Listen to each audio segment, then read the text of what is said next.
நம்ம பார்த்தீங்கன்னா சிம்பிளாக வீட்டிலேயே வந்துட்டு பீட்ரூட் அல்வா வந்துட்டு எப்படி பண்ணலான்னு பார்க்கலாங்க.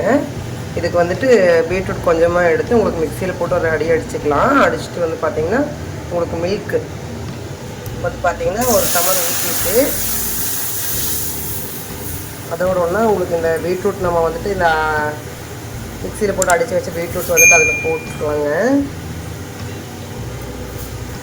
நல்லா போட்டு உங்களுக்கு வந்துட்டு நல்லா உங்களுக்கு கொதிச்சு நல்லா இது பீட்ரூட் வந்துட்டு இந்த பால்லையே வெந்துடும். இந்த பால்லையே நல்லா வேக வச்சுட்டு உங்களுக்கு வந்துட்டு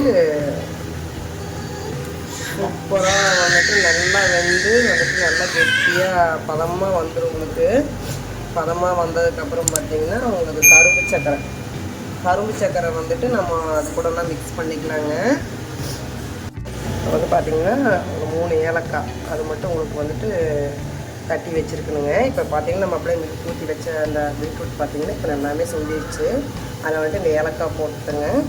போட்டு அப்புறம் கரும்பு சர்க்கரை வந்துட்டு நமக்கு தேவையான அளவு அதில் போட்டுக்கலாங்க. போட்டோம்னா அதையுமே உங்களுக்கு தண்ணி பதம் வரும்.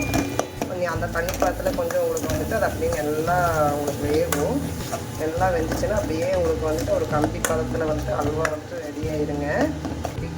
நல்லா வந்துட்டு பார்த்திங்கன்னா வெந்துட்டு இருக்குங்க.